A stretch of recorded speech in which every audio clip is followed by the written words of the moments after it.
Dr. or Professor Krauss, it seems to me that everything science examines shows us more beauty and complexity to the universe we live in. When you think about it philosophically, this amazing complexity points towards an intelligent first cause.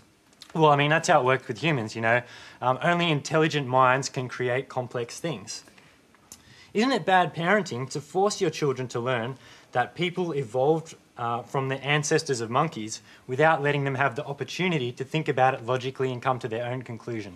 Well, look, I don't think you should force kids to do anything, but what you should try and do is explain to them how the world works and give them evidence and, in fact, ask them to try and understand the world through evidence, okay? Now, the point is, the evidence tells us, it's not a matter of opinion, the evidence tells us that evolution happened, okay? And in fact, it's the basis of modern biology, it's the basis of modern drug development.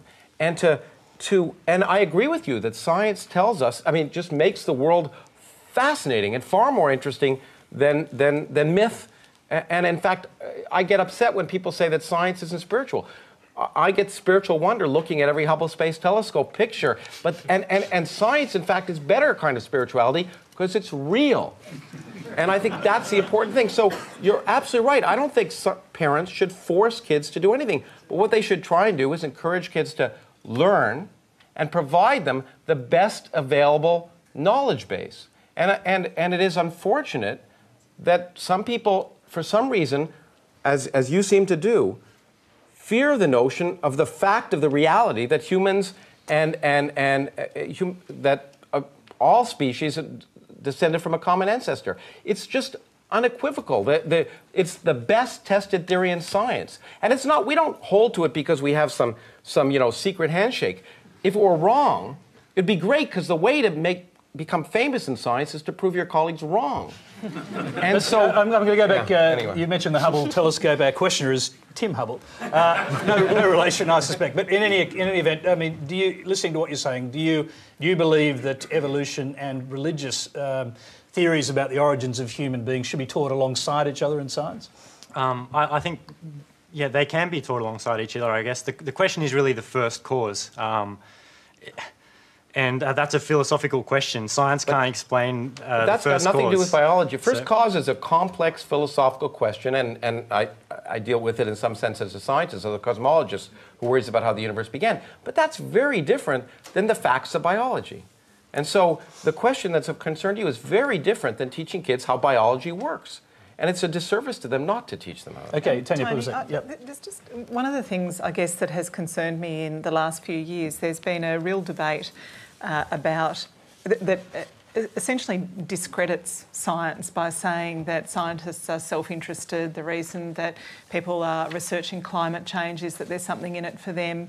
And the practical impact of that really worries me because it allows people to ignore the vast body of scientific evidence in an area like climate change and cling to, well, you know, I don't feel hotter today than I did yesterday, so it's obviously made up.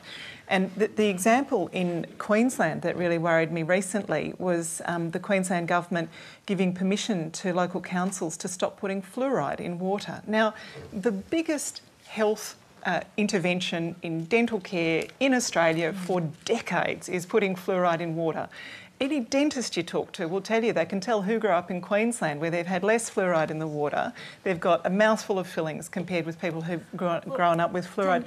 And it drives me nuts that we've got people in the Queensland Parliament saying, one guy who's a bodybuilder in the Queensland Parliament said he would rather take banned substances for a year than drink a glass of water with fluoride in it.